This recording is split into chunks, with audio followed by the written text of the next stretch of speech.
উত্তপ্ত সন্দেশখালী, যেখানে রাজ্য রাজনীতিও কিন্তু উত্তপ্ত হয়ে উঠেছে। আর এরই মাঝে দেখা গেল ট্রেনে করেই সন্দেশখালী যাচ্ছেন বিজেপি নেতা সুকান্ত মজুমদার, বিজেপির রাজ্য সভাপতি সুকান্ত মজুমদার। তিনি ট্রেনে করেই সন্দেশখালী অভিযানে যাচ্ছেন, যেখানে বেশ কয়েকদিন ধরেই উত্তপ্ত হয়ে উঠেছে সন্দেশখালী। একের পর এক অভিযোগ উঠে আসছে, যেখানে দাঁড়িয়ে মহিলাদেরকে শ্লীলতাহানির মতন অভিযোগ উঠে আসছে। তারপরে কিন্তু দেখা গেল যে রাজ্য রাজনীতি উত্তাল হয়ে উঠেছে, আর সেখানে ট্রেনে করে সন্দেশখালী অভিযানে যাচ্ছেন সুকান্ত মজুমদার। একদিকে গতকালই আপনাদেরকে দেখেছে রাজ্যপাল সিভি আনন্দ বোস সেখানে গিয়েছিলেন, এবং তারপরে রাজ্য মহিলা কমিশনের প্রতিনিধি দলও সেখানে গিয়েছিলেন। আর আজকে দেখা যাচ্ছে যে ট্রেনে করে কিন্তু সন্দেশখালীর উদ্দেশ্যে রওনা দিয়েছেন বিজেপির রাজ্য সভাপতি সুকান্ত মজুমদার, যেখানে সন্দেশখালী কিন্তু উত্তপ্ত হয়ে উঠেছে। শেখ শাহজাহানের বাড়িতে যখন ইডির আধিকারিকরা তল্লাশিতে গিয়েছিলেন, সেখানে আক্রান্ত হতে হয়েছে ইডির আধিকারিকদের। তারপরে কিন্তু এই ঘটনা, যেখানে দাঁড়িয়ে গ্রামবাসীদের একাংশ কিন্তু বারবার করে বলছেন একদিকে শেখ শাহজাহান এবং শিবু হাজরাদেরকে গ্রেফতার করতে, সেখানে দাঁড়িয়ে উত্তম সর্দারেরও নাম উঠে এসেছিল। উত্তম সর্দারকে কিন্তু গ্রেফতার করা হয়েছে এবং বেশ কয়েকজনকে গ্রেফতার করা হয়েছে। সেখানে দাঁড়িয়ে আজকে যেভাবে উত্তপ্ত হয়ে উঠেছে সন্দেশখালী, ট্রেনে করে সন্দেশখালী অভিযানে যাচ্ছেন সুকান্ত মজুমদার। এ বিষয়ে জানবো, টেলিফোন লাইনে রয়েছে আমাদের প্রতিনিধি পুরন্দর চক্রবর্তী। পুরন্দর, যেখানে যেভাবে বেশ কয়েকদিন ধরে উত্তপ্ত হয়ে উঠেছে সন্দেশখালী, বহু মানুষ সেখানে কিন্তু একের পর এক অভিযোগ করছেন। তারপরে আজকে দেখা গেল ট্রেনে করে সন্দেশখালী যাচ্ছেন সুকান্ত মজুমদার, কারণ একের পর এক প্রতিনিধি দলকে, যেমনটা বিরোধী যারা রাজনৈতিক দলগুলো রয়েছে, বাধা পেতে হচ্ছে, সেই অভিযোগ উঠে আসছে। তারপরে দেখা গেল ট্রেনে করেই যাচ্ছেন, কি বলবে পুরো বিষয়? দেখো সঞ্চিতা, তোমাকে প্রথমেই বলবো, বৃত্তটা শুরু হয়েছিল কেন্দ্রীয় এজেন্সি দিয়ে, এবং কেন্দ্রীয় নেতৃত্ব এবার বিজেপির, তারা কিন্তু ইতিমধ্যেই মন্তব্য শুরু করেছেন। ফলে আমরা যেমনটা বলছি, অর্থাৎ রাজ্য রাজনীতি উত্তাল, পাশাপাশি কিন্তু এর জল কিন্তু বহুদূর গড়াচ্ছে। অর্থাৎ দেশ সম্পূর্ণভাবে, দেশের যে রাজনৈতিক মহল, তারা কিন্তু এর মধ্যে সম্পৃক্ত হয়ে পড়ছেন। কিন্তু আমরা যদি রাজ্যের কথা বলি, গত কয়েকদিন ধরে আমরা দেখছি যে পারদ চড়ছে কেন?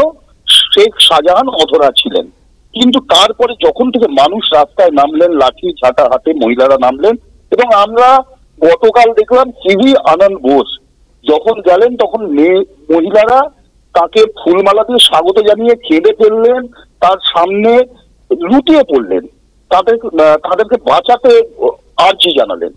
এবং আমরা যদি সেই সময় দেখি বা তার আগের বৃত্তটা দেখি, যদি আমরা রবিবারের কথা ভাবি, তাহলে পরে দেখতে পাবো যে কি হয়েছে। সেখানে ন্যাজার ফেরি সার্ভিস বন্ধ করে দেওয়া হয়েছিল, যাতে মীনাক্ষী মুখোপাধ্যায় ঢুকতে না পারেন। অন্যদিকে বিজেপির বিকাশ সিংহ গ্রেপ্তার হয়েছিল কয়েকদিন আগে। বিজেপির একটি প্রতিনিধি দল যেতে চেয়েছিল, তাদেরকে বাসন্তী হাইওয়েতে আটকে দেওয়া হয়।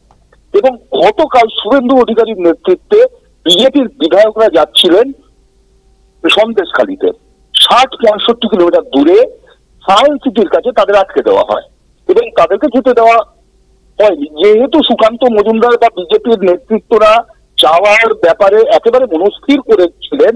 এবং আজকে আমরা যেখানে বক্তব্য সুকান্ত মজুমদারের, সেখানে সেই বক্তব্যে আমরা জানতে পারছি যে তিনি বলছেন কি, যে তিনি মেয়েদের কথা, মহিলাদের কথা ভেবে, মহিলারা যেভাবে অত্যাচারিত নিপীড়িত হচ্ছে তার কথা ভেবে তিনি যাচ্ছেন।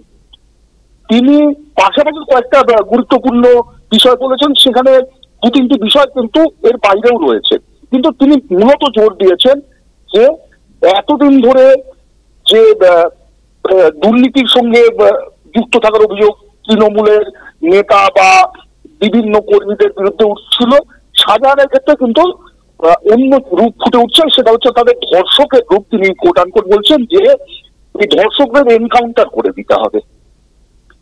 তিনি এরকম কথা বলছেন যে সেখানে মহিলারা কিন্তু ধর্ষণের শিকার হচ্ছেন, মহিলারা নির্যাতিত হচ্ছেন, মহিলারা তাদের সম্ভ্রমানি হচ্ছে, এবং তিনি তাদের কথা ভেবে যাচ্ছেন। কিন্তু পাশাপাশি তিনি আরো 2-1টি বিষয় উল্লেখ করেছেন।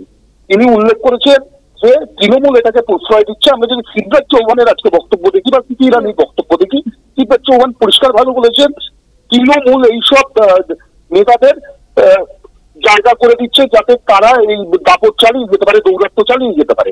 এখানে দাঁড়িয়ে সুকান্ত মজুমদার হৃদয়পুর স্টেশনে দাঁড়িয়ে তিনি বললেন যে টাকা আসে সন্দেশখালী থেকে এই যারা দুষ্কৃতী রয়েছে তাদের হাত ধরে। এবার এই যে দুষ্কৃতীদের প্রশ্রয় দেওয়া বা এই কথাগুলো উঠে আসছে, এখানে কিন্তু তৃণমূল ইতিমধ্যে হাত ছেড়ে ফেলার সমীকরণ প্রক্রিয়াকরণ শুরু করে ফেলেছে। আমরা উত্তম সরকারকে গ্রেপ্তার হতে দেখেছি, শিবু হাজরার বিরুদ্ধে অভিযোগ আসছে, শিবু হাজরাকে দেখা যাচ্ছে না, শিবু হাজরা কার্যত অন্তরালে, শাহজাহান ফেরার। এই জায়গায় দাঁড়িয়ে নারায়ণ গোস্বামী আজকে বলছেন যে এখানে যারা যারা দোষী বা অভিযুক্ত যারা আছেন তাদের বিরুদ্ধে কিন্তু ব্যবস্থা নেওয়া হবে। কারণ এর আগেই রাজ্যপাল জানিয়ে দিয়েছিলেন যে এই বিষয়টা যে তিনি তার আইনের যে পদক্ষেপগুলো নেওয়া সম্ভব তিনি সব পদক্ষেপই নেবেন। এখানে দাঁড়িয়ে সুকান্ত মজুমদার আজকে ঢুকছেন, তিনি একটি বিষয়কেই বারবার তুলে আনছেন যে এখানে নারীরা নির্যাতিত হচ্ছে, কিন্তু পাশাপাশি এটাও সত্যি সুকান্ত মজুমদার মাঝে মধ্যে অন্য জায়গায় গেছেন, কিন্তু অন্য কথা বললেও যে মূল বিষয় যেখানে জমি, সেখানে যে নোনা জলের ভেড়ি জলকর, এই যে এই জায়গাগুলো যে যেখান থেকে অর্থনীতি জড়িয়ে আছে, যেখান থেকে টাকা আসতো, সেই টাকা আসার জন্য মানুষের ওপরে যে অত্যাচার নেমে এসেছিল, কিংবা সাধারণ মানুষকে সভা সমিতি করতে হবে, অথবা তরুণ বয়স্ক যারা তাদের হাতে মদের বোতল বা বন্দুক তুলে দেওয়া হবে, এই যে অভিযোগগুলো, সেগুলোর কথা সুকান্ত মজুমদার বলেননি। তিনি মূলত জোর দিয়েছেন মহিলা নির্যাতনের উপরে। এবার তার যে সুকান্ত মজুমদার গিয়ে এই মহিলা নির্যাতন বাইরে কোনো বিষয় ষড়যন্ত্র না, কিন্তু আমরা তাকে প্রাথমিকভাবে দেখছি যে মহিলা নির্যাতন নিয়ে তিনি তার স্ট্যান্ড তৈরি করে রেখেছেন, সেটার উপরে জোর দিয়ে তিনি অনেক কথা বলেছেন। কিন্তু পাশাপাশি কিন্তু বারবার অভিযোগ উঠছে, আজকে বিভিন্ন দল সেখানে যাচ্ছে, প্রতিটি দলের বিরোধী দলও সেখানে যাচ্ছে, অন্যদিকে তৃণমূলের একটি দল নারায়ণ গোস্বামী যাচ্ছেন, বা উত্তর চব্বিশ পরগনার শীর্ষ নেতারা যাচ্ছেন, তাদের মধ্যে পার্থ ভৌমিক আছেন, একাধিক মন্ত্রী রয়েছেন, একাধিক এমএলএ রয়েছেন, তারা যাচ্ছেন।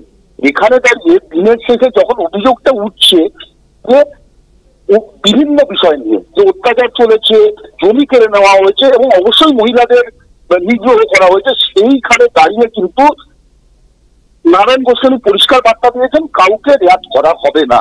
এখন দেখার কোন দিকে রাজনৈতিক এই যে বৃত্তটা ক্রমশ গণ্ডিটা ছোট হয়ে আছে, কি কি ভূমিকা নেওয়া হতে পারে, আদৌ শিবু হাজরার বিরুদ্ধে কতটা কি পদক্ষেপ নেওয়া হবে, কি নেওয়া হবে না, এই জায়গাগুলো দেখতে হবে। কারণ আমরা যদি দেখি বুদ্ধিজীবী মহলও ইতিমধ্যেই কিন্তু প্রতিক্রিয়া জানাতে শুরু করেছে, এবং সেই প্রতিক্রিয়াগুলো রীতিমতো ক্ষুব্ধ। তারা তো বাণী বসুর মতো লেখিকা মুখ খুলছেন। এখানে দাঁড়িয়ে কিন্তু শিবু হাজরা বা শেখ শাহজাহানের বিরুদ্ধে যতক্ষণ ব্যবস্থা না নেওয়া হবে ততক্ষণ কিন্তু এই যে জনরোষের যে কথা বলা হচ্ছে, যে আগুন জ্বলছে, এটা কিন্তু সম্পূর্ণ নিভিয়ে আসা সম্ভব নয়। সুকান্ত মজুমদার যাচ্ছেন বা বিরোধী নেতা যাচ্ছেন, কোন দিকে জল গড়ায় এখন সেটাই দেখা। সঞ্জিতা, একেবারেই অনেক ধন্যবাদ পুরন্দর। এতক্ষণ আমাদের সঙ্গে টেলিফোন লাইনে ছিলেন আমাদের প্রতিনিধি পুরন্দর চক্রবর্তী। একদিকে ট্রেনে করেই কিন্তু সন্দেশখালী অভিযানে যাচ্ছেন সুকান্ত মজুমদার, কারণ বিজেপি বিধায়কদের বাধার সম্মুখীন হতে হচ্ছে বলে অভিযোগ করা হচ্ছে। তারপরেই দেখা গেল যে ট্রেনে করে সন্দেশখালী অভিযানে যাচ্ছেন সুকান্ত মজুমদার। তবে জল ঠিক কোন দিকে গড়ায় সেদিকে কিন্তু সকলের নজর থাকবে। হ্যাঁ, আমি তো বললাম, স্টেশনে ভিডিও দেখালাম।